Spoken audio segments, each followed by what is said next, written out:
just saying, if I were a good NFL head coach, if I were a hot offensive coordinator, and that coaching cycle's going to come around, and they're like, hey, do you want the Giants job?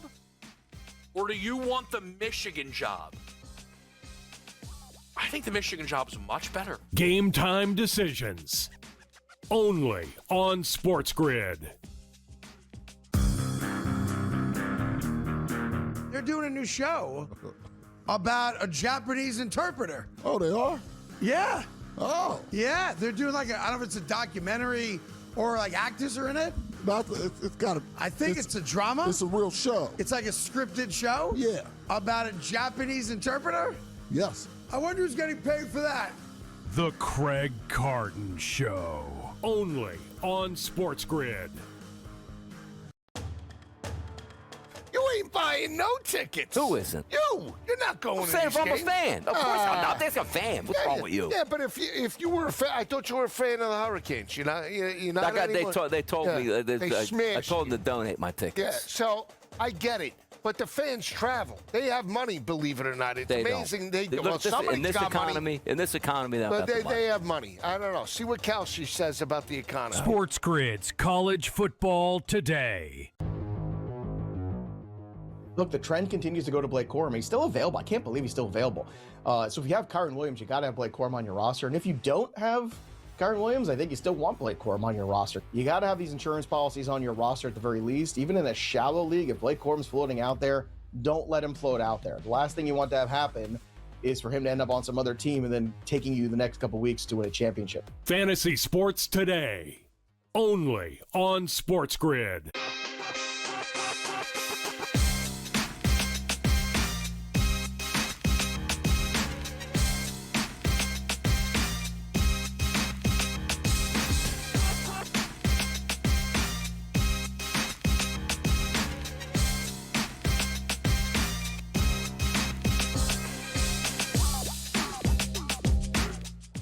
Hey everybody, welcome into Game Time Decisions here on SportsGrid. Adam Kaufman with you for the next 90 minutes and some familiar faces and voices on the way as well to help us go through the NFL monster slates leading into the Christmas holiday, Christmas Eve tomorrow, talking through some NBA, some NHL, and of course we do have a few Christmas Day games to cover as well. But first, Week 16 wrapped up in the NFL last night. It was always the over, wasn't it? Hopefully you played the over in the very high scoring, damn near 70-point output between the San Francisco 49ers and Indianapolis Colts there in Indy. Although the game, while it kind of sort of came down the wire there in the fourth quarter, could the Colts have a chance to make it interesting?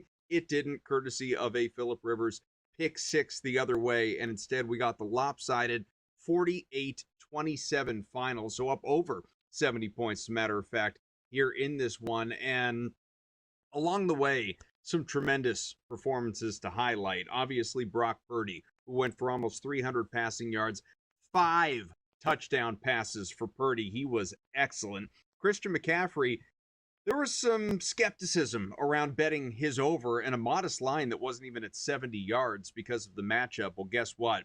He went nuclear, about 5.5 per carry, 21 carries, 117 rushing yards, and you put that together with his receiving output, 6 for 29 and 2 touchdowns, all added up to a performance that is inching McCaffrey closer and closer to potentially being a realistic ticket for Offensive Player of the Year in the NFL. Obviously, he has guys like Jackson Smith and Jigba to contend with for that one, so we will see. We can look at the awards market maybe a little bit later on.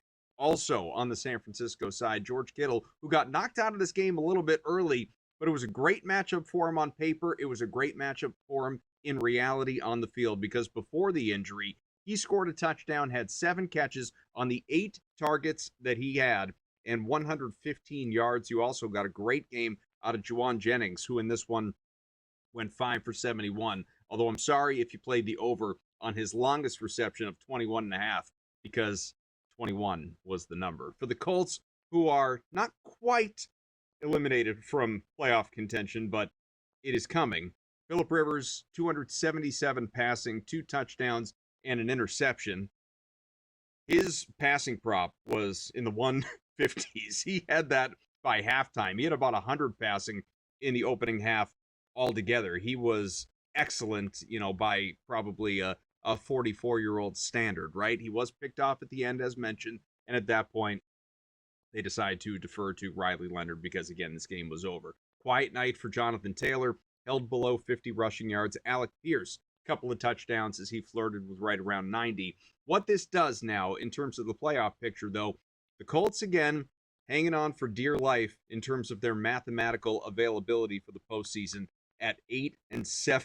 They, right now, sit in the 8 seed in the AFC, where, as we know, the Jacksonville Jaguars have punched their ticket. The Houston Texans have not yet there in the South. Those two teams are separated by 2 games with only 2 remaining in the regular season. So the next Colts loss or obviously Texans win will seal the fate there for Indianapolis. However, on the other side, we have, it's going to be a fascinating photo finish there in the NFC West, because with this win for San Francisco, we continue to get a very, very crowded conference and most notably division there in that NFC West. Here's what you have. 3 teams that are going to the playoffs. That much we know. Seeding still to be determined, and sorry, Arizona Cardinals, you're not part of the fun. Seattle right now is at 12-3, the number 1 team seeding-wise in the entire NFC and positioned at the moment for a first-round bye. Now, Sam Darnold had his team in that same spot with Minnesota last year toward the tail end of the regular season and found a way to blow it. We'll see what he does this time, working alongside JSN and, of course, Mike McDonald, who is in the mix for Coach of the Year there in Seattle. San Francisco is just 1 game back, as is Los Angeles, 11-4. It highlights how important that Thursday game last week and that comeback by Seattle late to beat the Rams was in that contest. And so what this is all looking like now, it's truly fascinating in the wake of a really entertaining Week 16. We'll be able to preview some Week 17 games to come. In the AFC first, you have 9 spots or 7 spots still available for the 9 teams that are out there, but realistically, we have a good sense of who is going. Again, Denver and New England, they have obviously clinched and lead their respective divisions. Jacksonville, same story. The LA Chargers and Buffalo Bills, they are, at the very least, advancing, if not as division winners, certainly as wildcard teams. Pittsburgh has not yet clinched anything and will be without its best receiver, its number 1 for Aaron Rodgers, DK Metcalf, at least 1 week and probably 2. Metcalf, after going after a fan last week, was suspended 2 games. The only reason I say, hey, maybe it could be 1, is he's appealing, and so we'll see if they cut that in half and give him 1 game plus a fine. Maybe he gets out there for Week 18, but for the time being, he's unavailable. The rest of the regular season would be for the playoffs, but Pittsburgh has to get there first. Now, it should happen. The Steelers sitting at 9-6 after the Ravens fell apart late against the Patriots. They are 7-8 and sitting in the 9 seed in the conference. The only reason they are mathematically in the mix, of course, is not because they could be a wild card team, but because they could still win that division. But the next Pittsburgh win or Baltimore loss, similar to how we were talking about, one of the divisions earlier, we're going to see Elimination City for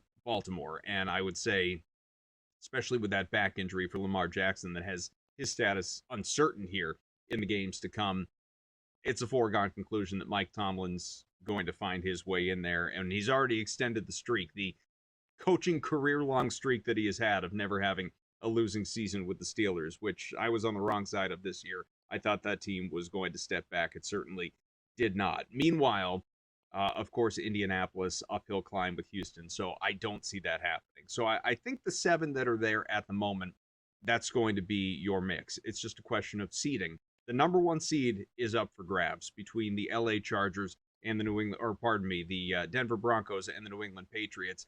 And this one actually is more open than you might think. And the reason I say that is this. At the moment, both teams, because Denver fell apart, as we know, against Jacksonville, and the Patriots had their 4th quarter rally, their biggest rally in the 4th quarter since the Tom Brady days, since Super Bowl 51, coming back from down 28-3 against the Falcons. These teams, as you're looking at on your screen, are both 12-3. The Broncos hold the tiebreakers, so they can't finish with the same record. The Patriots, their final 2 games, as you know, we'll look at the Broncos as well. But the Patriots there, they are at the Jets, should be a win. Hosting Quinn Ewers and the Dolphins should be a win. This Patriots team should go 14-3. The Broncos, they're at Kansas City. Not going to be a problem, obviously. But the final game is at home against the Chargers. That's a losable game.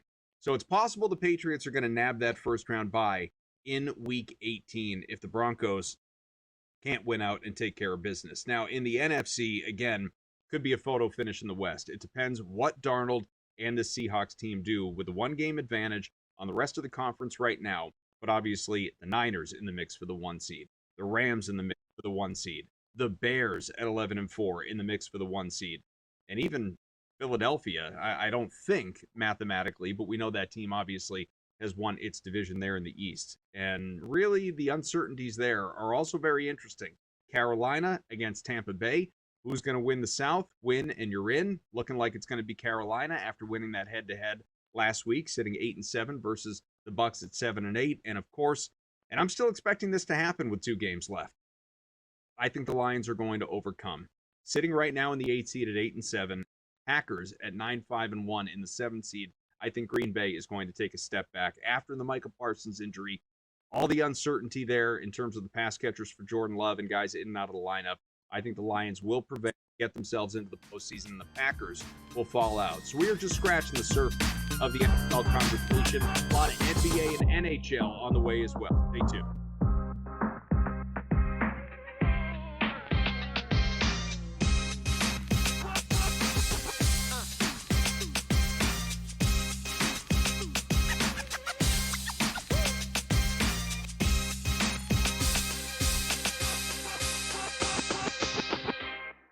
Football contest season is back, and so is the Las Vegas Football Contest Show. Season 2, the sharpest football contest show in the land. Focusing on all 3 Circa Sports contests and the Westgate Superbook Super Contest, we handicap the games and release our contest picks every week of the season. Featuring Super Contest champions Brady Cannon, James Salinas, and former NFL player Mike Pritchard, all team will have you prepared this season like none other. Check us out every weekend right here on SportsGrid.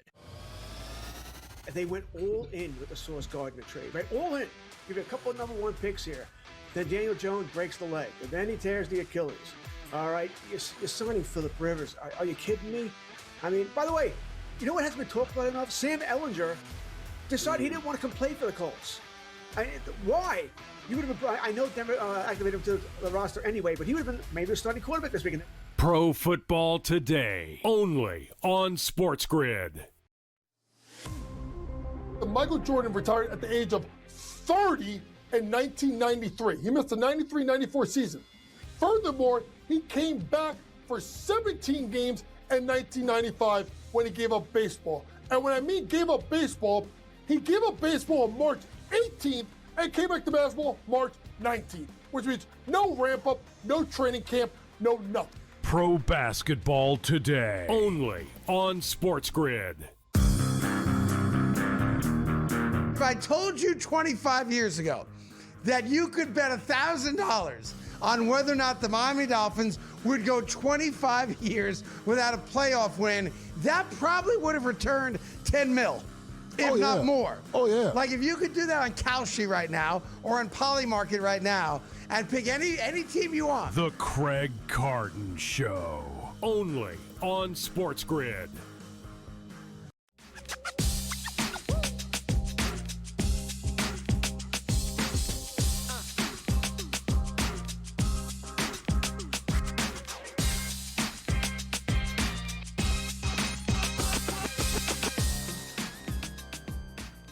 We're here on Game Time Decisions and back with our first guest of the program, Tom Vecchio. He's going to hang out for a couple segments. We'll get to some NFL, build upon what I was telling you about before. We got a huge slate across the National Hockey League. Looks like 26 teams in action over the course of the day. Of course, that started a little bit earlier this afternoon. Vecchio, a host and analyst here on SportsGrid on Twitter at Tom_Vecchio1. How are you, buddy? I'm doing good. Yeah, we have a huge slate of NHL They get things going early today. Then on a little bit of a Christmas break until Saturday, so the teams get a couple days off. This is like a big marker for the teams. Everyone talks about the Thanksgiving break as like the first, mile marker or so in the NHL. Then it's this. We also have the Olympics this year, which throws a wrinkle into the schedule, and they have 3 weeks off. I'm going to start with my own bias and take this to Boston because we have a rivalry game here between the Montreal Canadiens and the Boston Bruins, a sliding Boston Bruins team who, if we spoke a week ago, we'd be saying is one of the best teams in the NHL on home ice. Not been the case during this homestand.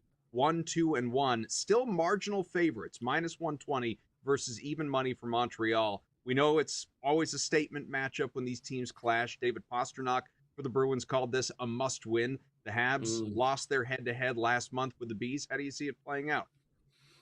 Well, I see it playing out with scoring. We're talking about plus 100, minus 120. It's a coin flip. That's what this game is when it's all said and done. It's a coin flip. I would expect, maybe the Habs to be slightly bigger favorites if they were at home, call it 140, but that's still not like some massive underdog if the Bruins were to win. I see scoring. Both the teams can score. And to your point, the Bruins, the defense and the goaltending just hasn't been there. But more often than not, they can at least put in 2, maybe 3 goals of their own. And really, that's what I'm expecting tonight. There's plenty of skill, especially when it comes to the Habs side of things with the goal scorers that they have in the young players, Demidov, Cole Caulfield, Nick Suzuki, the list goes on and on. Pastrnak, along with him, Morgan Geekie is having an unbelievable goal scoring year for the Bruins. So I think offense will be front and center tonight.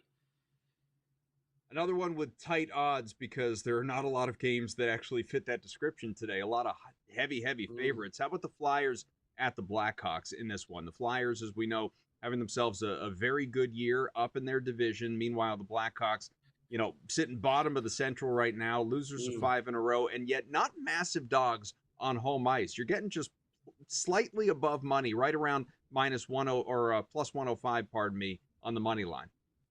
Yeah, I'm going to be looking back the Blackhawks in that one. The Flyers played last night so they were at home last night, traveled to Chicago. I always like backing teams that are at home playing a team coming off of, or I should say in the second leg of a back-to-back.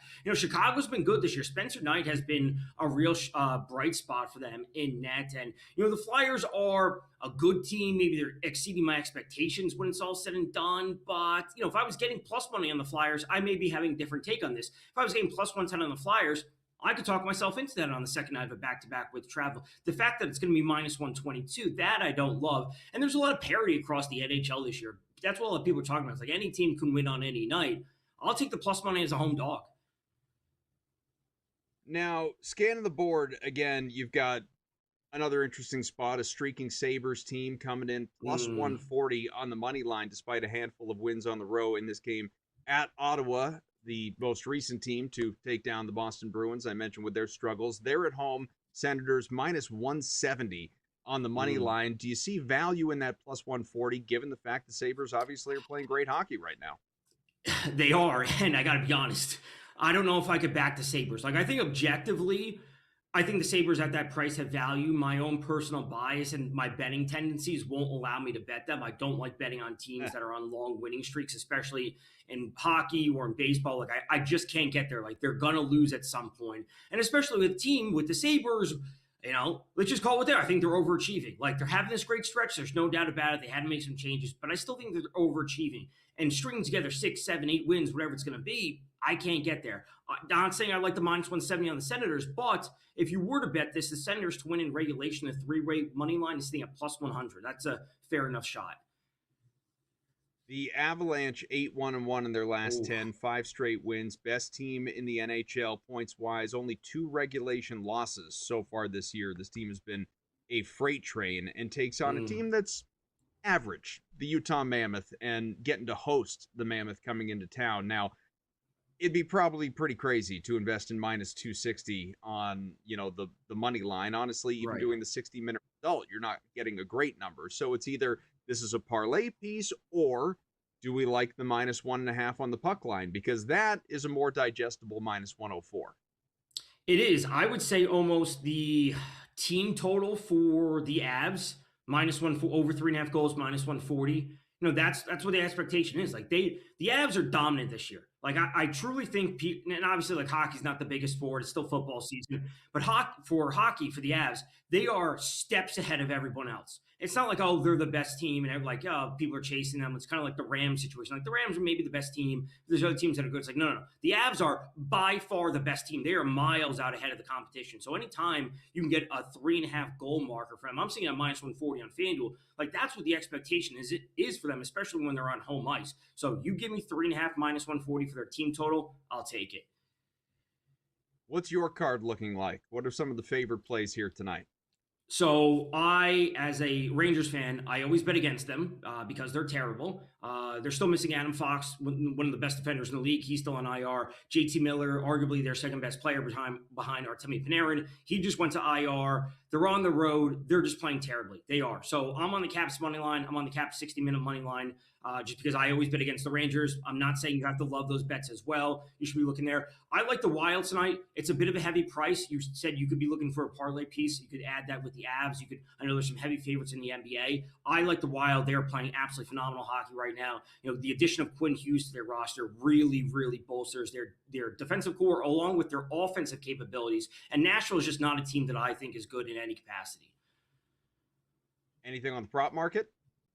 Nothing in the prop market today. Nothing. There's almost too many options, and so many of the options that I like are 2.5 shots -180, 3.5 shots. It's like I don't like the 3.5 shots, even though you're getting +150 on it. It's like I'm not taking the 3.5 just because I'm getting +150. The 2.5 at -180, I don't like it.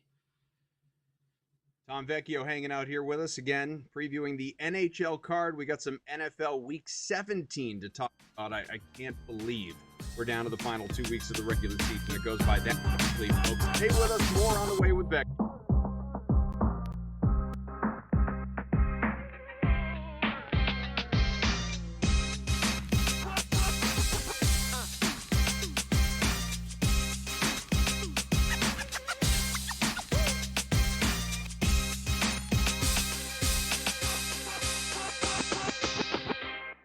Football contest season is back, and so is the Las Vegas Football Contest Show. Season 2, the sharpest football contest show in the land. Focusing on all 3 Circus Sports contests and the Westgate Superbook Super Contest, we handicap the games and release our contest picks every week of the season. Featuring Super Contest champions Brady Cannon, James Salinas, and former NFL player Mike Pritchard, all team will have you prepared this season like none other. Check us out every weekend right here on SportsGrid.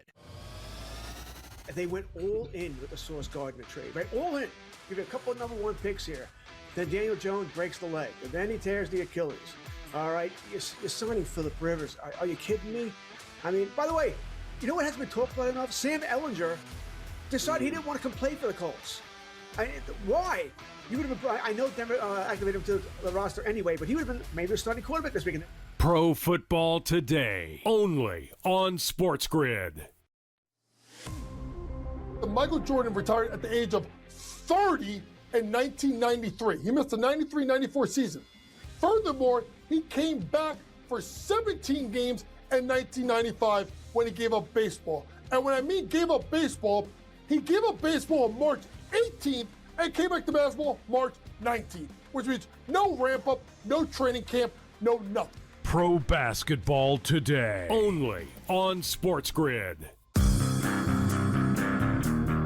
If I told you 25 years ago that you could bet $1,000 on whether or not the Miami Dolphins would go 25 years without a playoff win, that probably would have returned 10 mil, if not more. Oh, yeah. Like if you could do that on Kalshi right now or on Polymarket right now and pick any team you want. The Craig Carton Show, only on SportsGrid.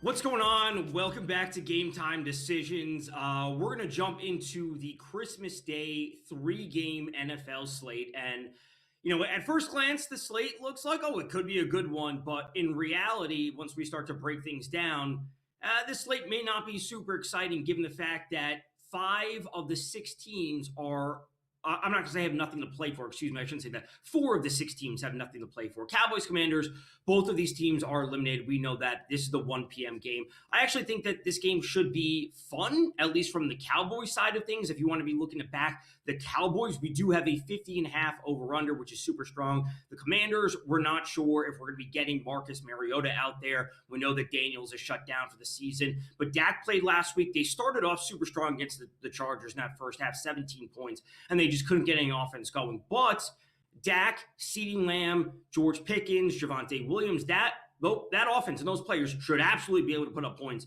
against the Commanders. That's what we want to be looking at. So a Cowboys team total is initially where my mind goes to. And the Cowboys did announce prior to last week's game against the Chargers that we should be seeing Dak start for the rest of the season. That's hopefully an important note, and hopefully that's something that they hold true. You know, we did see Joe Milton come in at the end of the game for the final 4 or 5 minutes against the Chargers, but that game was well out of reach at that point.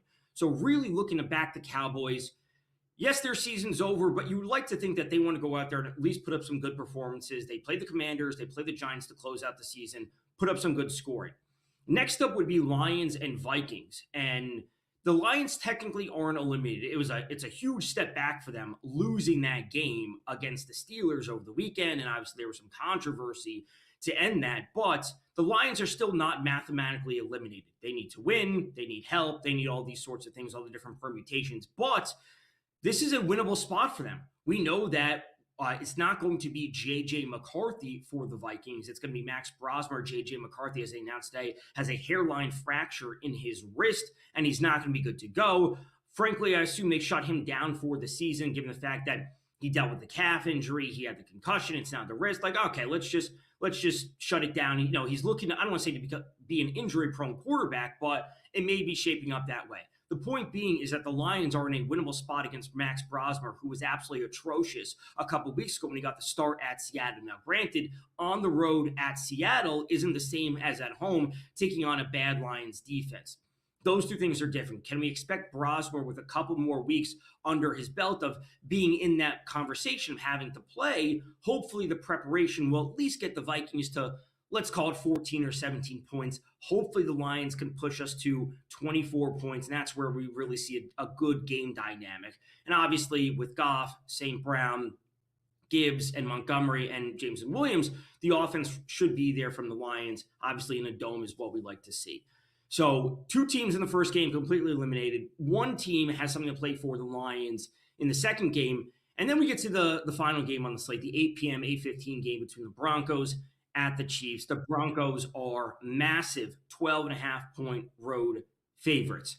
The Broncos are coming off, their first home loss of the season. And frankly, Trevor Lawrence and the Jags absolutely dismantled what should be, or what is widely recognized as one of the top 2 or 3 defensive units in the entire league, up there with, maybe the Eagles and certainly Houston.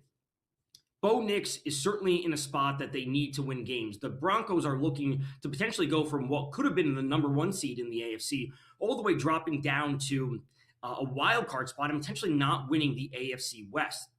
We know for the Chiefs that Mahomes is out for the year. He was injured 2 weeks ago. We know that Gardner Minshew did not tear his ACL, but he still will not be good to go. So the Chiefs on offense, what we saw from them against the Titans, which was absolutely nothing, was all 3 field goals for them. If they can't score against the Titans, one of the worst defenses in the league, what are they going to do against the Broncos, who are going to be hungry to come out and right the ship after a terrible performance against the Jags last week? So I have to assume that the Broncos are going to come out with their hair on fire, ready to get things going in the right direction. Because again, they can not only not have the number 1 seed in the AFC, they could all drop all the way down to a wild card, not even be hosting a home playoff game after they were set up to have a a bye and then home field advantage. So the Broncos, Bo Nix, RJ Harvey, and of course Cortland Sutton in the passing game should really be getting things going on offense. If Cam Ward can go out there and sling a couple touchdowns, Bo Nix and the Broncos should be able to do so. So their offense putting up points and their defense stepping up in a big way to right the ship after what happened last week against the Titans. So we have 3 Christmas Day games, 2 on Saturday, and then we only have 2 in the 4 p.m. window. It's a weird NFL slate. Stay tuned right here. Game Time Decisions will be back.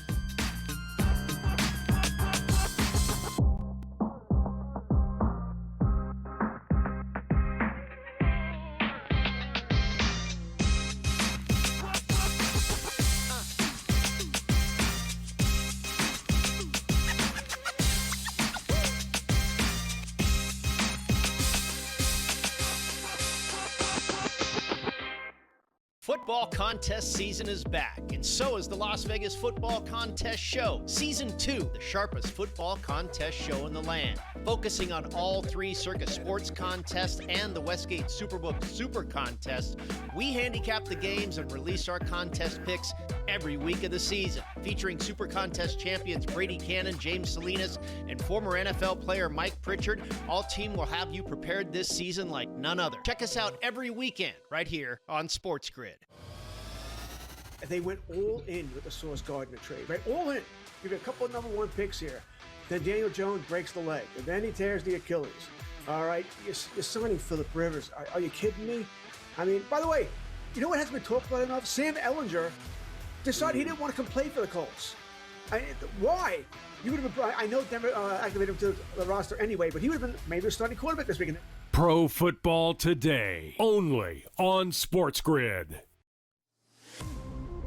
Michael Jordan retired at the age of 30 in 1993. He missed the 93-94 season. Furthermore, he came back for 17 games in 1995 when he gave up baseball. And when I mean gave up baseball, he gave up baseball on March 18th and came back to basketball March 19th, which means no ramp up, no training camp, no nothing. Pro Basketball Today, only on SportsGrid. If I told you 25 years ago that you could bet $1,000 on whether or not the Miami Dolphins would go 25 years without a playoff win, that probably would have returned 10 mil, if not more. Oh, yeah. Like if you could do that on Kalshi right now or on Polymarket right now and pick any team you want. The Craig Carton Show, only on SportsGrid.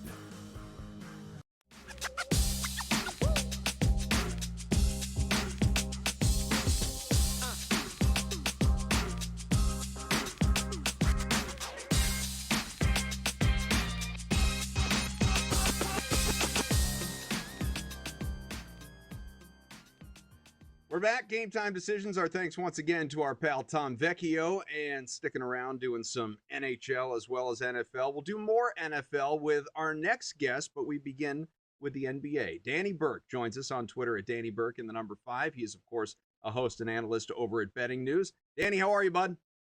Doing good, Adam. You know, getting ready for all the holiday action, although the NFL games are not too exciting to look forward to. But hey, we're bettors. We'll make it work. And like you said, we got some hoops to look forward to tonight as well. So not too bad, my friend. Yourself?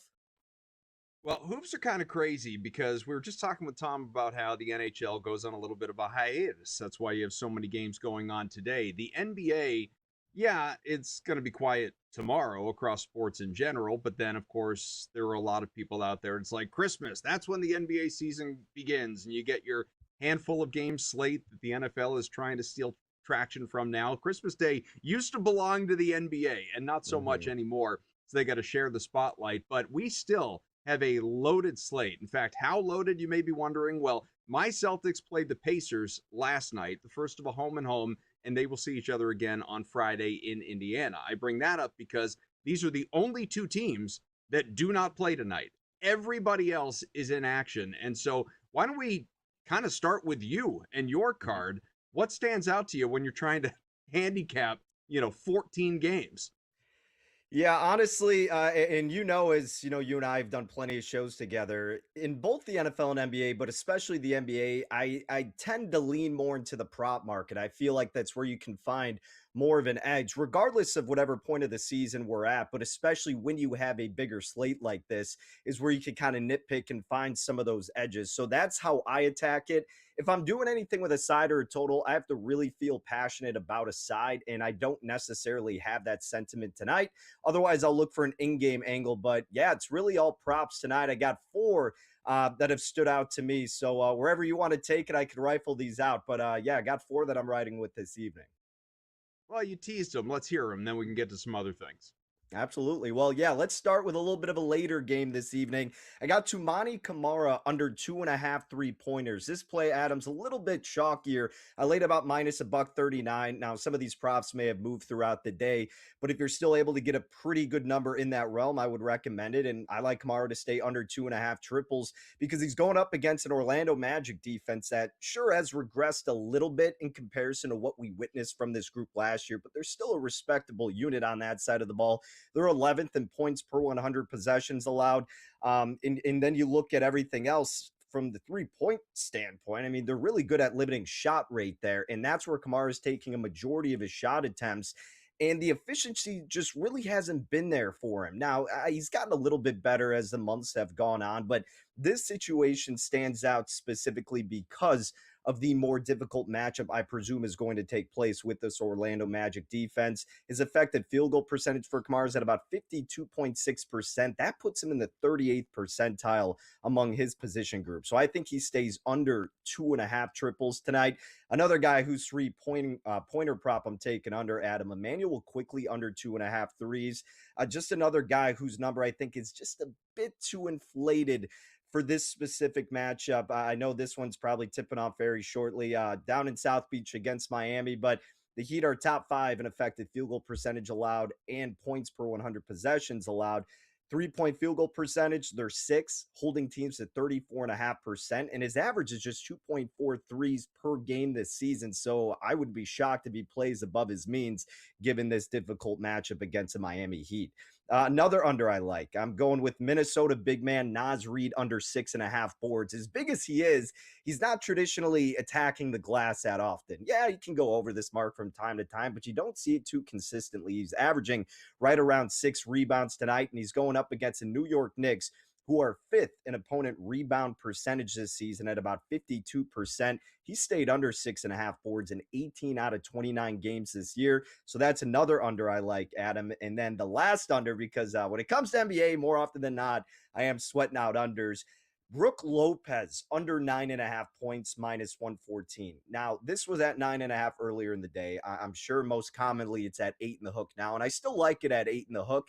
I just think it's really going to be a tough day for Lopez in general. And yes, he's going to get an increase in his minutes because Zubac and Derrick Jones Jr. are going to be out. This is still 37-year-old Brook Lopez we're talking about. And you're looking at a matchup against Houston, who has one of the best defenses in the NBA. They're 4th in points per 100 possessions allowed, 8th in effective field goal percentage. A majority of Lopez's shots, despite being over 7 feet tall, as we've watched him throughout his long career, come from beyond the arc. Houston's really good defending the 3 ball. They're top 10 in opponent 3-point field goal percentage. They're also 13th in shot rate allowed from beyond the perimeter. So I think the assumption is because of those absentees on the side of Los Angeles that Lopez, yeah, his minutes are going to increase, but I don't think there's going to be a direct correlation with his points. So I'm selling high a bit on Brook Lopez and taking his under points scored tonight. One of the marquee games tonight, Danny, and I'm actually surprised that this is not a nationally televised game, is Thunder at the Spurs. OKC obviously is not a team that loses very often, looking at 26-3, but one of those games did come against the Spurs earlier this year. San Antonio at 21-7 has been scorching hot of late, and there's the question naturally always, well, is Wemby going to play? Victor Wembanyama, as of about 10 minutes ago, is a game-time decision. Coach Johnson there feeling good, that's the quote, about Wembanyama being available here. It's a 7 to 7.5 point spread. I generally look toward the Thunder to not only win, but cover the number in this situation, simply because, one, it's a prideful group that's insanely talented, but also just looking back over the course of the last year and a half, generally when they lose, they come back and they cover the number in that same season revenge matchup. I believe 18-6 since the beginning of last year. So how would you go about handicapping this game? Yeah, you nailed it. I mean, Oklahoma City, what they're doing is remarkable. It's a young group that continues to play like they have a chip on their shoulder. There's no championship hangover for this young core that's present on Oklahoma City. And we were joking about it on a different show the other day and going, well, you live in Oklahoma City and that's a benefit to them because it's a young group of guys that genuinely like being around each other. They're not going out partying, it seems. They have a mission and they're sticking to it. And there's, again, just no hangover whatsoever. And they're taking a lot of pride in every single spot. spot. And in what appears to be more of a premier matchup against San Antonio, you would expect the same to occur. The other side of that coin is that, well, you are the defending champions and you have an X on your back and everybody's coming to get you, especially a young and up and coming team like the San Antonio Spurs. And look, if Wembanyama is going to play, that certainly plays a massive part in the spread, as we all know. And pre-flop, I would lean toward taking the points with the Spurs as the home dog. But if you're a little wishy-washy on that, as I mentioned at the beginning of the segment, I mean, I prefer to look for in-game spots. And if you're not quite there with San Antonio, you like the Thunder, but you don't necessarily want to lay that many points, I think you just show a little bit of patience and wait in-game, because San Antonio certainly has a good enough offense to keep up with OKC, and this probably will have a playoff type of intensity. So the defense is going to be there as well, perhaps keeping this game close, competitive, and then the Thunder eventually pulling away. If you're on the spread, though, you'll probably get a better number if you wait in-game as opposed to rushing pre-flop, just because of how good the Spurs team still is and their capabilities of keeping up throughout all four quarters. So I'll correct one thing I said before about the teams not in action tonight. True of the Celtics, but the Pacers, they do play, and they host the Bucks here in this one, and it's essentially a flip game, 1.5 point spread where the road Milwaukee squad is the favorite. As we know, neither team, Danny, is good. Both teams are down their top weapons. How do you go about seeing how this one plays out? Oh, man, this game kind of drives me crazy because you're right. I mean, without the weapons, it's really tough to assess. And if the Pacers were just somewhat reliable this year, maybe even a little bit competent, then I would look for the buy low spot on them, relatively speaking. But I just can't trust them. And if you're on the side of Milwaukee, still a team that has some decent players who may take a bit more pride with Giannis being out and step up to the occasion. So I think you got to instill maybe just a little bit more confidence in Milwaukee, because I like their depth just a tad bit more this season. I've got one more for Danny on the NBA. We'll do it on the other side, then NFL.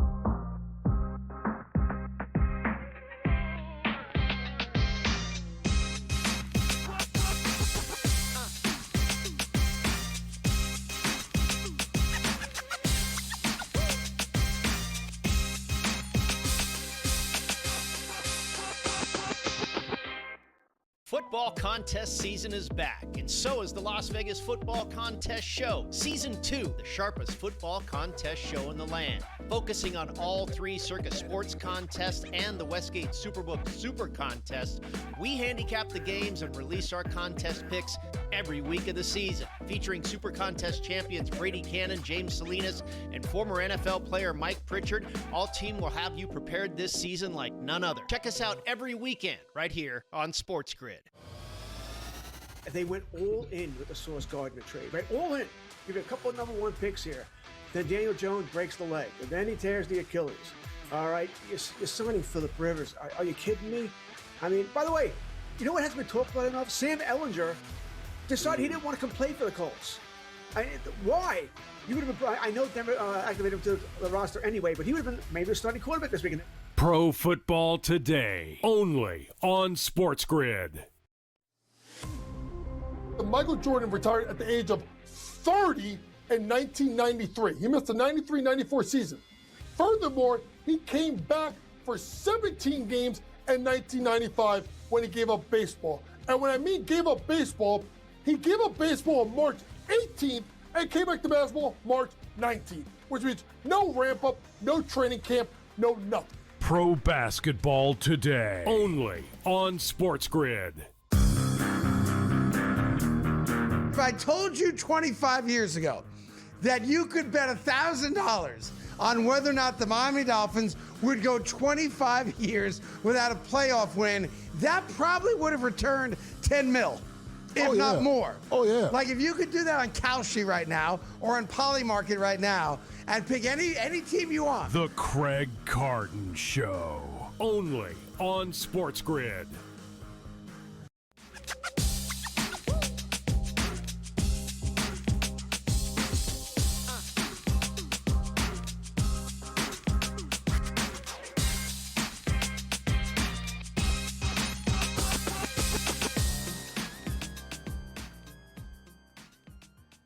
We've got Danny Burke hanging out with us from the Betting News Network, looking at all things NBA and, in a moment, NFL. The one last question for you I had on the NBA, Danny. I know we went through your favorite props, hit you with a couple of sides. Totals. We have a massive total between the Bulls and the Hawks. 254.5. Now, I know we just saw a game go over 300 points in regulation the other day, but even still, 254.5, that's an awfully big number. Where would you go? Man, I mean, to trust the Chicago team with any type of bet, assuming they can do the right thing, meaning on the defensive side of the ball, is it's kind of a tall order. And this is coming from a diehard Chicago Bulls fan. And I say that certainly embarrassed, but that's the nature of this team. And yeah, I kind of lean with you though, Adam. I mean, 254.5 is just absurd. This Bulls team does show flashes on the defensive side. They're pretty good at limiting opponents' free throw attempts. So that certainly helps when it comes to totals. The question is, what kind of offense are you going to get out of Chicago? Is it going to be this inspired effort where they get out there in transition, or are they going to, kind of just die in lulls? I mean, that's what happens to them a lot of these games where they go through these struggles. They're not connecting on shots from downtown, and they're not getting those transition buckets. And they said it themselves. The script's out on them. There's a certain way to limit them. So I would like to think that this does fall under not enough conviction to bet it, but it just seems like it's a easy assumption that these teams are pretty lackadaisical on the defensive side, and it's going to cruise over, but I'm not so sure. I think it may stay just under it. All right, Danny, let's switch gears to the NFL. And I should highlight, by the way, our featured guest is still alive in his NFL Survivor contest, which is astounding going into week 17. Now, sadly for him, it's not Circus Survivor and chasing upwards of $19 million, but it's still a nice chunk of change. So maybe he can clue us in at the end of the segment what he's thinking as far as who he may lean on. But he knows a thing or two about football, obviously. So, Danny, as we look to this Thursday slate for Christmas, it's not obviously what the networks would have preferred when this schedule came out. You got a lot of games and teams playing where it just doesn't mean anything. So I'll go to the one that does, and that's the Detroit Lions, still trying to overcome the Green Bay Packers and get themselves into the playoffs right now, outside looking in. But I think realistically, with 2 games to play in the regular season, can still make it. In this case, Detroit is at Minnesota, a 7.5-point favorite. We just saw the Lions, as favorites of roughly the same number, lose outright in their contest with Pittsburgh. And so what should we expect here? Man, I mean, the obvious thing to say would be, well, it's Max Brosmer under center. So if you take the blueprint of what happened against Seattle, then Detroit should cruise. But we've thought that many instances with this Lions team, and they have just faltered. And it's been a completely frustrating season, disappointing, underwhelming, whatever you want to call it. It's all applicable to Dan Campbell's group. And you've really seen him struggle since Dan Campbell took over play calling, but he has too much pride to take it over. It wasn't that bad before, when he was just being the head coach and they had their original offensive coordinator in the mix. They had a little bit of a dud against Minnesota, but it's a division game that happens. Obviously, this is a must-win game, but as Brady Cannon, you guys are familiar with him. What he always says is, if it's a must-win game, you must not be very good. So I am hesitant toward laying points with Detroit. I did take a prop, though. I went Max Brosmer over 29.5 pass attempts. Say what you will about the kid, and I'm not going to say that many good things because who the heck knows what to expect out of him, but he completed 19 of 30 passes against a better Seattle Seahawks defense. And Detroit's secondary has continued to get worse as the season's gone on. If you look at their past 5 games, they have fallen to 26th in dropback EPA and 16th in dropback success rate. Over their past 3 games, opponents' pass attempts have just skyrocketed. So I think because you're assuming the Vikings will be trailing, we know that Jordan Mason's out, Aaron Jones is a little bit banged up. This should all equate to Brosmer getting over 29.5 pass attempts in this spot. That's what the game script calls for. And realistically, I actually think they're just going to do enough offensively to complete short passes to keep possessions alive, thus get him over this mark that's a little bit lower than it should be, Adam. Well, I will tell you, Detroit so far this year, 10-5 to the over. So if we think the Lions are going to represent, come back and, do what they couldn't do last week, 43.5 going over that, that's appealing. You have a much bigger number at 50.5 between the Cowboys and the Commanders. But again, Dallas, very much an over team. There's a lot of that success that's happened at home. In this case, it's in DC. But the Cowboys 10-4-1 to the over this season. Is that the play? Do you just go over and expect points?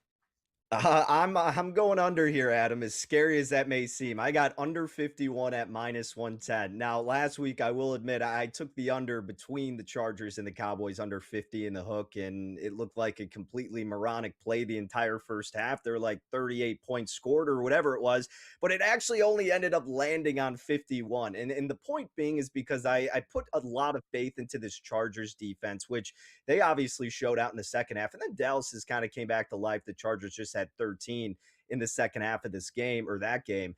But for this game specifically, I'm going back to the well, and perhaps I'll look like an idiot once again, but it's because what are you going to get out of this Commanders offense if it's Josh Johnson who is going to be under center? I mean, this is going to be a disgusting, ugly game. Probably all three of these games are going to be gross. So if you are celebrating Christmas, it's a great time to spend time with the family. Unfortunately, you don't have as good of an excuse to dip off and watch any exciting games because I don't think we're going to get any. And that's what I'm banking on for the first game of Christmas Day and going under 51. Dallas on the other side against this Commanders defense. Washington is one of the worst defenses. Dallas will certainly score, but it is a short week, road game, division spot, typically trends toward the under, and then especially with a third stringer, I think it just all equates to kind of a grosser, lower scoring affair.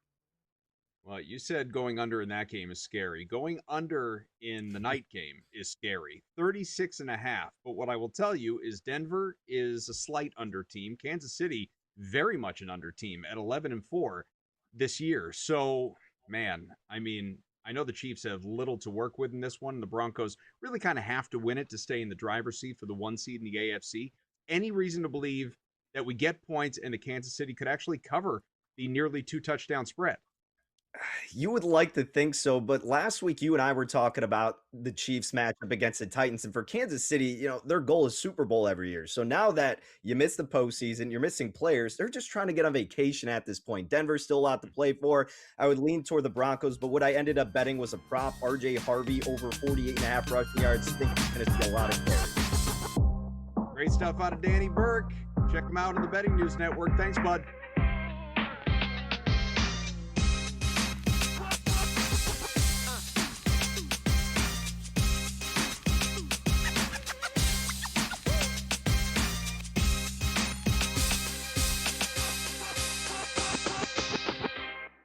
Football contest season is back, and so is the Las Vegas Football Contest Show. Season 2, the sharpest football contest show in the land. Focusing on all three Circus Sports contests and the Westgate Superbook Super Contest, we handicap the games and release our contest picks every week of the season. Featuring Super Contest champions Brady Cannon, James Salinas, and former NFL player Mike Pritchard, all team will have you prepared this season like none other. Check us out every weekend right here on SportsGrid. They went all in with the Sauce Gardner trade, right? All in. Give you a couple of number one picks here. Then Daniel Jones breaks the leg, and then he tears the Achilles. All right, you're signing Phillip Rivers. Are you kidding me?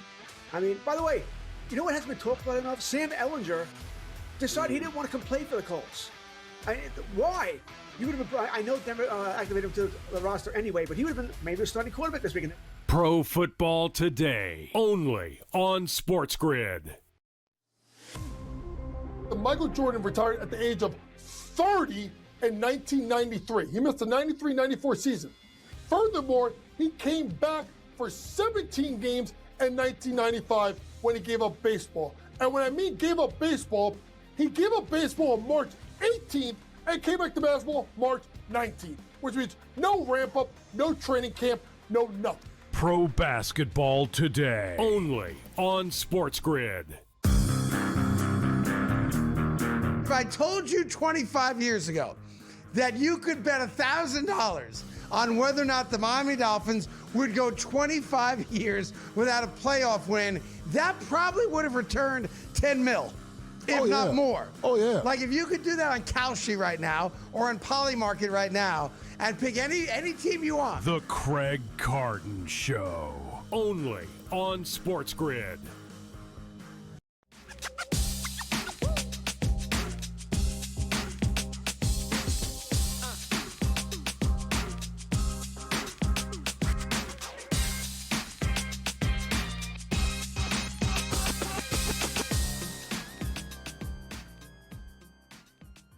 Our thanks again to Danny Burke. All right, we're going to have another couple of guests on the way. He mentioned Brady Cannon, as a matter of fact. He'll join us later in the program to go through some golf and NFL. We'll get into some NBA coming up in just a little bit with Joe Delara. The slate is underway, so that'll be fun. But let's take a moment to stay with the NFL and our friends over at Kalshi. Obviously, you've got a lot of great investment opportunities over there, one of which is who is going to win the AFC. Specifically represent that conference over in the Super Bowl. And we can look at what, the market is showing as far as options over at Kalshi. Now, the line movement throughout the year, really interesting and fun to monitor. I don't think it should surprise anybody that Buffalo, with such a wide open conference at the quarterback position, is sitting there at the top of the board with a 21% chance, followed by Denver 19%. And of course, New England, my Patriots, at 20%. Now, this Bills team, people will look at the Bills not as though they're, great, and I don't think there's any great team, if you will, across the entire AFC, but people will look and they'll say, playing better of late, reigning MVP Josh Allen, and you don't have the bugaboos, if you will, that Buffalo tends to have to deal with this time of year. There's no Patrick Mahomes, no Joe Burrow, likely no Lamar Jackson. And so now it becomes a conference of really generally unproven quarterbacks. And yes, you can point to Aaron Rodgers. He's certainly not unproven. I just don't think his Steelers team is all that great or a realistic threat to knock off the Bills. So you look at the other teams. A Broncos team that is very inconsistent offensively and a defense that we have celebrated all throughout the year, but has not been nearly as good in recent weeks. Look at what Jacksonville just did in Denver, having to deal with the altitude and all those other built-in excuses of having going a mile high. No excuses there for Trevor Lawrence and company. Should the Jaguars be higher up in this conversation? The Patriots trying to get a little bit healthier here before the end of the regular season to see, can Milton Williams impact that run defense, which was by far the best in the NFL for a good stretch of the season and has imploded in recent weeks due to injury. Drake May in that offense, he certainly looks like the guy, and he's in the MVP conversation right behind Matthew Stafford as we sit right now. But is it fraudulent, right? Because of the schedule. You got one real win, if you will, against a legitimate good team, and that was beating the Bills in primetime in their house all the way back in week 5. You had an opportunity to beat them again in your house and clinch the AFC East, got up 21-0, and then fell apart. An historic collapse. So there's no juggernaut across the AFC. There is no bona fide, no doubt about it team like we often would talk about with Patrick Mahomes during the Chiefs' reign, which I will not say is over, but is at least on pause because we know Kansas City not doing it this year. It makes sense that the numbers are where they are, and you're seeing a roughly 20% chance across the board for those three teams. I think it's interesting. Feels like we're going to see someone in the NFC West representing against one of these teams, but who it's going to be, that's a bit of a dance. Now, we also have another thing that we always monitor this time of year, and 2 head coaches already have been fired. Who's out next? Is there going to be a guy that is out before the end of the regular season? I'm not entirely sure, honestly, that I see the point with 2 games remaining, but nevertheless, there will be somebody else who is fired come Black Monday when the NFL season does end, and some have speculated we could see as many as 5 or 6 or 7 openings across the board with just the 2 that we have at this moment. So taking a look at what we have as far as some of the options and who the leader in the clubhouse is, I don't think it'll surprise you, given the teams that are sitting right now in pursuit of the number 1 overall pick in the draft. You have Kevin Stefanski with Cleveland, 40% chance. Raheem Morris at 30 with Atlanta. Pete Carroll, who signed a big deal with Vegas when he got that job. Remember, he's only in year 1 at 4%. The Giants are already open. Cardinals sitting at 3 wins. Commanders, 4 wins. Raiders again at 2. Browns at 3. Titans, who of course they're open as well, sitting at 3.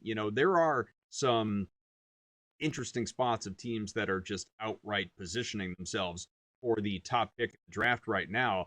As far as where I would put my money across those 3, man, you could make a case for a change in Cleveland, no doubt about it, but they tend to like Stefanski. And again, he's been a multiple-time coach of the year there.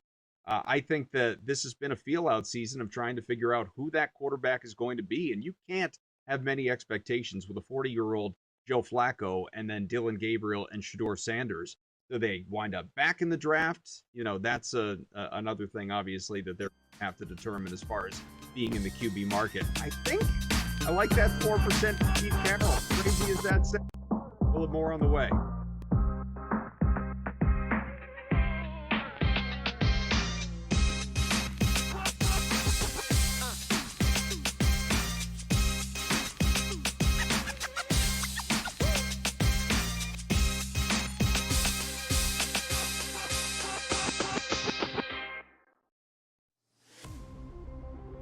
When it comes to NAL, money does buy you talent, but it doesn't buy you chemistry, leadership, and wins. Look at St. John's, Kentucky, how they're battling. You need the right mix of experience, youth, and new blood if you're going to really tackle the transfer portal market in NIL and win consistently.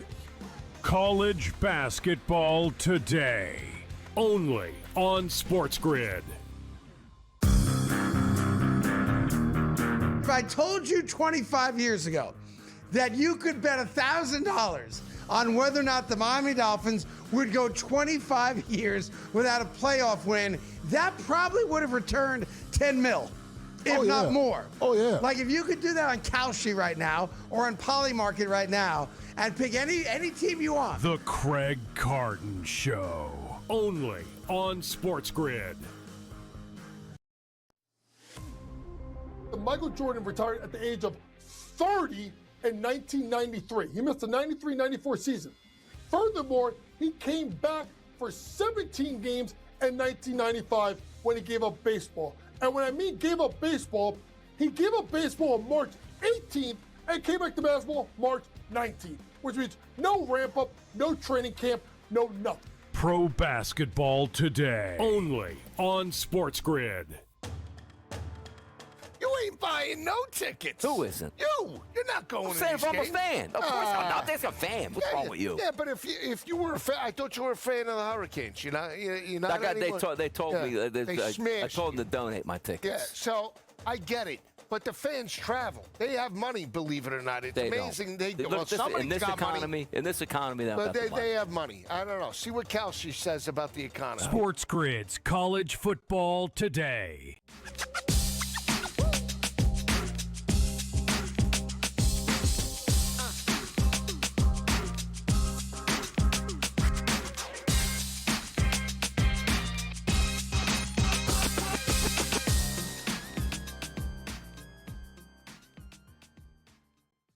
We are back on Game Time Decisions. Adam Kaufman ready to welcome in our next guest. We got two to go. Let's bring in Joe Dellera from the Action Network, also part of the Huddle. You can get him on Twitter at Joe Dellera, talking through some association. There are two games that are underway on the hardwood right now, and close and early, obviously. Late first quarter for both. A Wizards lead, we don't say that often, up 23-17 in Charlotte, another bad team. And then 19-18, the Nets are leading the Sixers. Two other, I don't know. The Nets are terrible. The Sixers, I think, are playing a little bit over their heads. But, feel free to disagree out there if you'd like. Joe, how are you, buddy? We got a loaded slate tonight. Dude, I'm doing good. The Knicks are rolling. We got that Cup champ not banner that we're hanging up or not hanging up. And, getting ready for Christmas. My kid is like a year and a half old. So it's the first one where he can unwrap his own presents. So it's going to be fun. That's awesome. I actually gained some respect for the Knicks in not putting up a banner for that silly tournament. I always assumed after the Lakers did it and then the Bucks did it that this was something that was league mandated. It was in the fine print. You win the thing, you got to put a banner up. So I always scoffed at it, and I respect the Lakers even less than I already did, and I celebrate the Knicks a little bit for James Dolan putting his foot down on this thing. I know. I do think that we're going to have to take down, some of these other ones that we got up. Like there was somebody's like 15 nights in a row at the Garden. It's like, all right, let's get rid of that one then. Harry Styles or something like that, right? Yeah. I heard something about that. That's not the Knicks' fault. That's an MSG thing. Nevertheless, let's get into this slate and a game that begins about 5 minutes from now, because these starts are not 7:30. It's 7:40. It always confuses people, but. We were just talking about it earlier with Danny Burke. Huge total between Chicago and Atlanta, 254.5. How do you go about attacking a total that big? I mean, it's interesting because the teams just played each other, right? And blew past this total. So I'm not like the best totals better, but for me, I see that, I just saw last game, and I think that some of the shooting was maybe like a little unsustainable, but at the same time, the defenses aren't particularly good, especially Chicago's. So I do think that there's a lot of room for betting on certain player props. So for me, that led me to Trae Young. Trae Young has been fantastic again in this particular matchup against the Chicago Bulls. We just saw him obviously go kind of crazy as a scorer in relatively limited minutes. He put up 35 points and 9 assists in only 26 minutes. So I'm expecting him. That was his second game back from injury. We saw 20, 26. I would imagine probably like 28 to 32 tonight. And he's been awesome against Chicago anyway. So earlier in the season, he had 38. And over the last 3 seasons, he's had 30 plus points plus assists in all 8 head-to-head matchups, averaging 36.1 points plus assists. So I like Trae Young in this spot. And he's got ceiling potential as both a scorer and as a dimer. So I like Trae Young against the Bulls again. I keep harping on this because I kind of can't believe that with all of the games that we have tonight, and it's just 2 teams that are not playing, that the Thunder and Spurs are a league pass game. I don't know how this has been relegated there as opposed to being nationally televised to streaking teams, to excellent teams. Looking like when game time decision, we'll see. But Victor Wembanyama should play, I believe. However reduced a role, we'll find out. But big spread, 7.5. The Thunder road favorites. What do you make of it? I think that Wemby does play. It does seem like they're making a concerted push to get him to that 65 game threshold so that he qualifies for some of these awards, whether it's All NBA, Defensive Player of the Year, what have you. I do think that they're making a conscious effort to try to get him there. So I'd imagine that he plays, and I'd imagine he plays like 20 minutes. I don't think that they are going to go like much further over that. At the same time, this Spurs team has been excellent. They knocked out OKC the other day. They have a lot of strong guard play, which has been really, really helpful in terms of being physical with Oklahoma City and kind of giving them enough defensive pushback across the board. So I think that the spread is fair, but I also think it's a motivational spot from Oklahoma City's perspective. They're going to have watched that film. They're going to want to go right back to it and see, not only how the Knicks beat the Spurs, but how they left maybe some meat on the bone to beat the Spurs as well. So I'd lean Oklahoma City here. I think I would probably just wait until Wemby gets ruled in. Maybe we see the spread move down to maybe like a -6 or so. And I think that would be the time that I'd want to get Oklahoma City. Another game that begins momentarily here. It's not 2 good teams like what we just talked about. It's the Bucks and the Pacers. I think you could make a case on either side for Indiana. Now, again, these teams are terrible. And Indiana is particularly bad, 5 straight losses. And it's not like there's Giannis on the other side, but you just saw a game in Boston in which the Pacers were up by 20 points and fell apart and lost that game. I know that's more common in today's NBA than it used to be, obviously, when those games were just decidedly over. But nevertheless, you would think there'd be a pride element going back home and an opportunity to beat an equally bad team on the other side after you were maybe embarrassed a little bit on the road, giving away that lead. Or is it as simple as, you know what? I mean, the Bucks, they're down their best player too, but they're also good enough to beat you, and narrow favorites on the road, we should take them in the coin flip game. I mean, I think it's a tough spot for Indiana. You're coming off that bad loss, but at the same time, Milwaukee is just brutal. They are brutal without Giannis Antetokounmpo. So I would lean towards Indiana here. I think it's a decent spot, like you kind of mentioned. And I also just look at this Milwaukee Bucks team, and they don't have as many guys as you would want to maybe be able to beat Indiana, like where it kind of can hurt them, which is off the dribble, because Indiana does not has a tendency to, kind of cover guys straight up. They don't really help off of some of their other players. And Milwaukee, although you got Kevin Porter Jr., who's been like a great facilitator for them, they don't have a ton of guys that are necessarily going to break you down off the dribble. So I think that from a schematic perspective, I like what Indiana can kind of do for Milwaukee here. And I'm not totally sold that Indiana is just going to completely pack it in on the year. I think they maybe should. And, just, pack it in, get a better draft pick, see how it goes, because you're going to get Halliburton back next year. But I do think that Indiana can bother Milwaukee enough that they can be able to win this game at home. Raptors and Heat coming up here, and I don't know if you have anything on the side specifically, but I know you're in the prop market here on the Raptors. So what stands out to you? So I do like Toronto in this spot generally, but I think that what they can do from a couple different perspectives is they can play a little bit smaller, which I think could force Kel'el Ware off the court. So I like Scotty Barnes over 13.5 rebounds plus assists. They don't have Jakob Poeltl tonight. They don't have RJ Barrett, and without the two of them, Poeltl in particular helps the rebounding, and then without Barrett, that kind of helps the passing overall, having the ball in his hands a little bit more, and the assists. So I like combining this. And like I mentioned, Miami has been running a good amount of double big. They've been going out with Bam Adebayo, Kel'el Ware, and I think that because of the pace that Miami plays with, I think that Toronto can actually kind of match up decently with that if they're not running out Jakob Poeltl, which they obviously aren't going to do tonight. Given that, I think it makes it a little bit harder to keep both bigs out there, in particular Kel'el Ware. So with Ware off the floor, I think that could help some of the rebounding opportunities for Barnes as well. So I like him without the two of them, without Poeltl and Barrett. He's averaging 14.3 rebounds plus assists per game. And I think given the pace here, I got to have it. Joe, I'll give you one more, and that is the Nuggets and Mavericks. Jokic in his last 5 games against the Mavs has gone for a triple-double, often blowing by his PRA. Last time, 29 points, 20 rebounds, 13 assists. Handful of games ago, we saw 37, 18, and 15. Dude's a monster. At what point is the number just not high enough? I mean, it's definitely going to be one of those situations where I think Denver's probably going to destroy the Dallas Mavericks, and Jokic always is going to play a big part of it.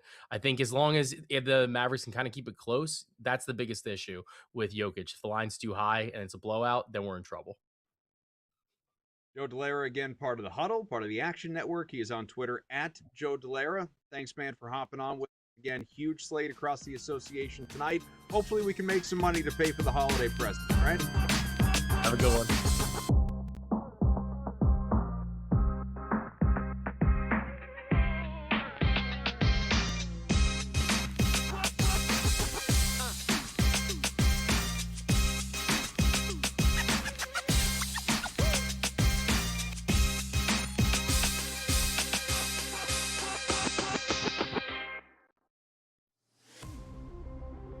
When it comes to NAL, money does buy you talent, but it doesn't buy you chemistry, leadership, and wins. Look at St. John's, Kentucky, how they're battling. You need the right mix of experience, youth, and new blood if you're going to really tackle the transfer portal market in NIL and win consistently. College basketball today, only on SportsGrid. If I told you 25 years ago that you could bet $1,000 on whether or not the Miami Dolphins would go 25 years without a playoff win, that probably would have returned 10 mil, if not more. Oh, yeah. Like if you could do that on Kalshi right now or on Polymarket right now and pick any team you want. The Craig Carton Show, only on SportsGrid. Michael Jordan retired at the age of 30 in 1993. He missed the 93-94 season. Furthermore, he came back for 17 games in 1995 when he gave up baseball. And when I mean gave up baseball, he gave up baseball on March 18th and came back to basketball March 19th, which means no ramp up, no training camp, no nothing. Pro basketball today, only on SportsGrid. You ain't buying buying no tickets. Who isn't? You're not going I'm to saying these if I'm a games. fan. Of course I'm not. There's a fan. What's wrong with you? Yeah, but if you were a fan, I thought you were a fan of the Hurricanes. You're not anymore. They told me. I smashed told them you. to donate my tickets. Yeah, so I get it. But the fans travel. They have money, believe it or not. It's amazing they do. Well, somebody's got money. In this economy, But they have money. I don't know. See what Kelsey says about the economy. SportsGrid's College Football Today.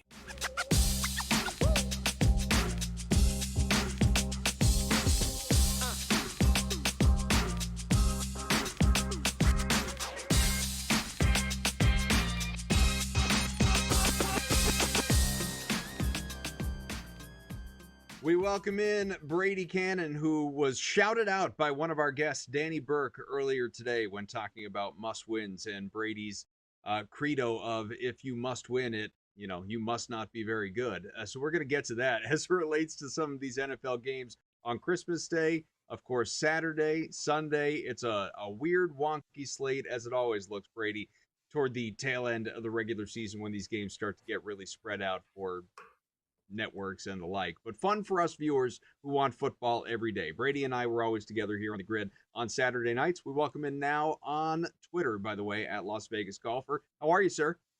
I'm great. And, Danny's a great friend of both yours and mine, but I have to come clean here. When I was a young man in this sports betting industry, I learned that phrase from, really one of the pillars, the pioneers in this industry, Dr. Bob Stoll.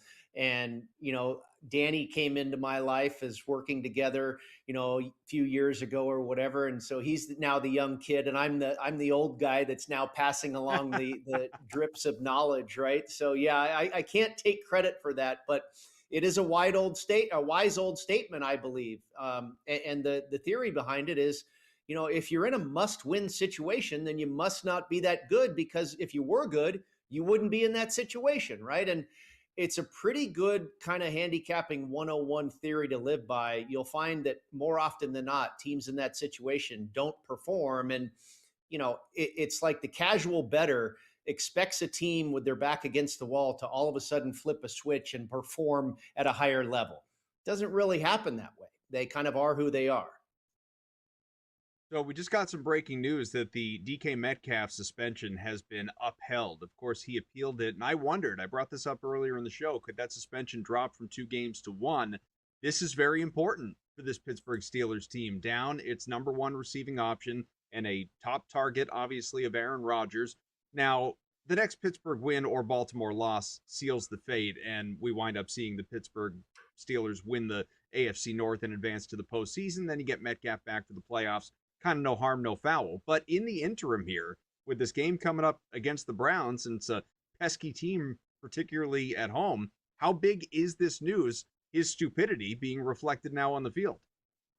Well, I tell you, apparently it's big news in terms of 1 point. That's apparently what it equals, because earlier this morning, the Pittsburgh Steelers were a 4-point road favorite at Cleveland, and now it's down to 3 points. I kind of like Cleveland from the get-go anyway. Pittsburgh comes off of a huge win as a solid size underdog at Detroit. Nobody really expected them to win that game outright. They pull it off.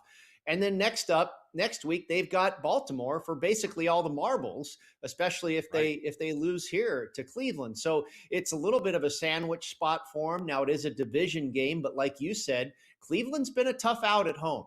They're not a great team, but we saw them really almost beat Buffalo last week. That was one of the ones I got right last week. I didn't get a lot right last week, but I got that one right.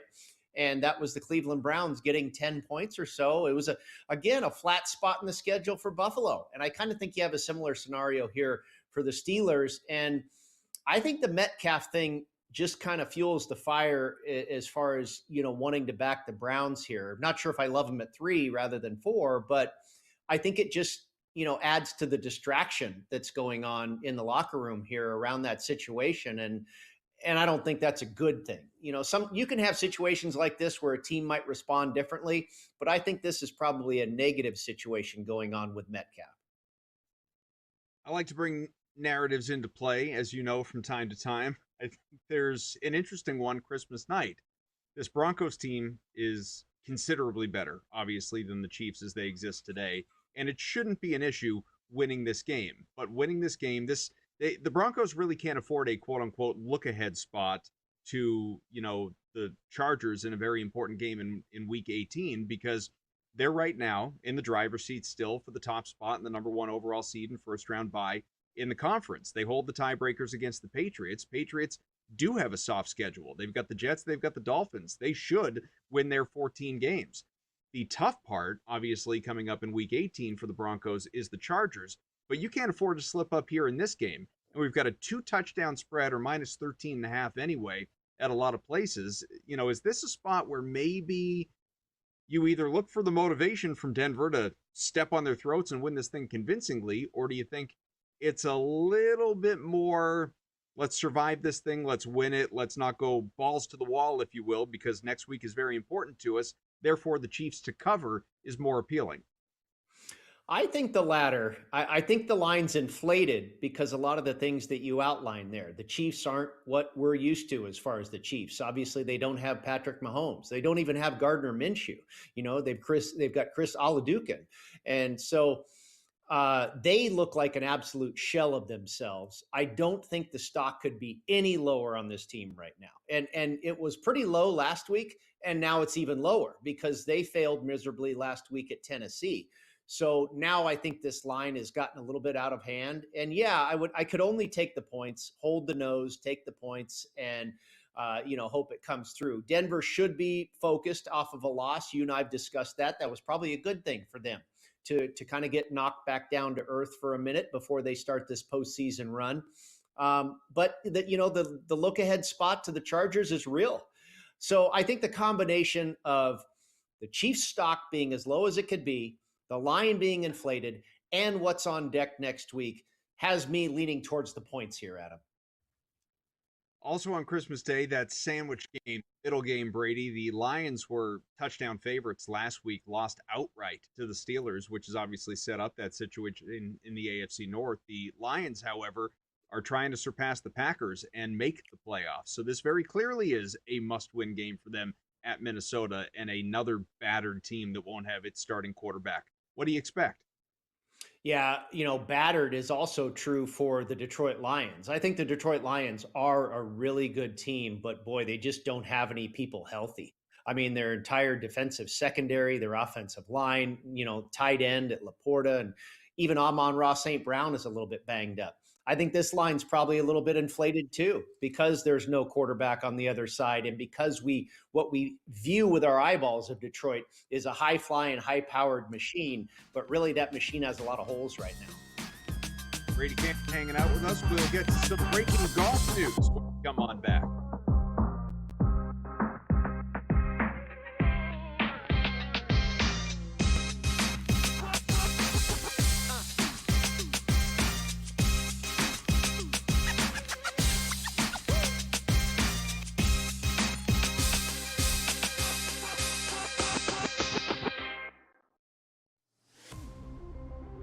When it comes to NAL, money does buy you talent, but it doesn't buy you chemistry, leadership, and wins. Look at St. John's, Kentucky, how they're battling. You need the right mix of experience, youth, and new blood if you're going to really tackle the transfer portal market in NIL and win consistently. College basketball today, only on SportsGrid. If I told you 25 years ago that you could bet $1,000 on whether or not the Miami Dolphins would go 25 years without a playoff win, that probably would have returned 10 mil, if not more. Oh, yeah. Like if you could do that on Kalshi right now or on Polymarket right now and pick any team you want. The Craig Carton Show, only on SportsGrid. Michael Jordan retired at the age of 30 in 1993. He missed the 93-94 season. Furthermore, he came back for 17 games in 1995 when he gave up baseball. And when I mean gave up baseball, he gave up baseball on March 18th and came back to basketball March 19th, which means no ramp up, no training camp, no nothing. Pro basketball today, only on SportsGrid. You ain't buying buying no tickets. Who isn't? You're not going I'm to saying these if I'm games. a fan. Of course I'm not. There's a fan. What's wrong with you? Yeah, but if you were a fan, I thought you were a fan of the Hurricanes. You're not That guy, anymore. they told me. They I smashed told them you. to donate my tickets. Yeah, so I get it. But the fans travel. They have money, believe it or not. It's They amazing. Don't. Well, somebody's in this got economy, money. in this economy, But they have money. I don't know. See what Kelsey says about the economy. SportsGrid's College Football Today.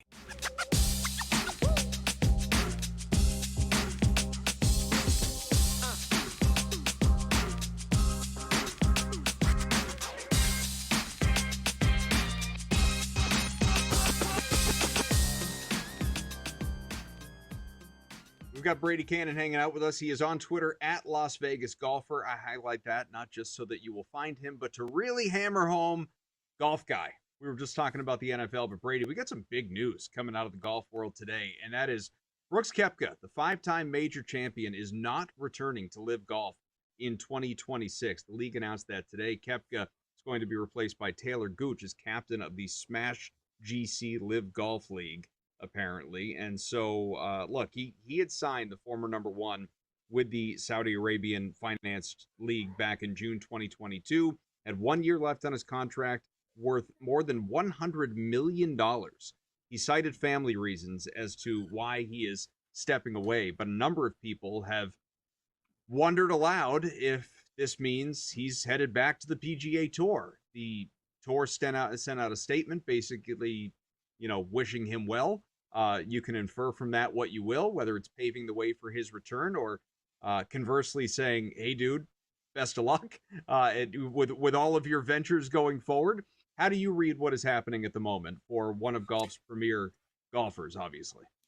Well, I think this is so fresh in our minds here and on the news wire that it's hard to really figure out what the tea leaves might be telling us. But I have a feeling, just speculating here, that he will eventually be back to the PGA Tour. I think that's ultimately what he wants. And, you can cite family reasons and this and that, and that's fine. That could very well be part of it too. And maybe part of it is his family likes him better on the PGA Tour. Maybe he likes life with his family better. Somehow I believe that's part of the equation. And I do believe that he will find himself back on the PGA Tour. I think Brooks is a great figure for the PGA Tour. There's probably some guys that the PGA Tour doesn't necessarily care to have back. I don't think that's the case with Koepka. He is qualified. He's qualified for major championships until 2028 off of his 2023 PGA championship victory. So he's got a 5-year exemption there for major championships. And the first one obviously coming up will be next April, where he is qualified to play in the Masters. I got to believe he's going to be there. And that'll be very interesting with Koepka playing in the Masters. And is he accepted back by the PGA Tour before then or after that? I could see maybe they give him a 1-year suspension and he's back in 2027. He might kind of like a year off just playing in 4 majors and anything else that'll let him play. He might be able to play in some European Tour events. The other thing, Adam, is you wonder if it starts a domino effect here. And I don't know if the PGA Tour would want to set this precedent, but I could see Jon Rahm being the next guy that wants to come back. And, who else is it after that? I'm not sure off the top of my head there are any people, right? Maybe Tyrrell Hatton. Those would kind of be 3 guys that I could see kind of wanting to get back into this side of the golf world, which I think at the end of the day, they probably prefer. It's a great paycheck that everybody got. And we talk about, hey, you made a decision and now you're going to have to live with it. Well, a lot of time has passed since then. And we know that the PGA Tour has been it's been hurt by LIV. Let's be honest. It's been hurt. It's also bettered the PGA Tour because players are making more money. And, the game has evolved. But time heals all wounds. I wouldn't be surprised if Brooks Koepka is back on the PGA Tour, let's say in 2027. Less than a minute here, Brady, but how big a hit is this to LIV? Adam, I guess they don't have a whole lot going for themselves anyway, I don't think. They don't get any viewership. I think the league is starting to slowly but surely get more popular. And certainly a star like that, takes away from it. But, Koepka's not Rory McIlroy. He's not the flag bearer for LIV. He's not a rah-rah cheerleader type guy. So he kind of flies under the radar a little bit. So I don't know how much he really moves the needle. Probably moves the needle a lot more for the PGA Tour than he does for LIV. Brady Cannon, once again, is on Twitter at Las Vegas Golfer, a regular fixture here, a host and analyst across SportsGrid. He and I will be together right around the holidays. Multiple shows, as we typically are on Saturday nights as well. My friend, looking forward to that. Happy holidays to you. I'll kick off the new year with you, Mr. Kaufman. Sounds good. We got a lot of football to talk. We got the UNLV Rebels in action tonight. Man, we're just getting started.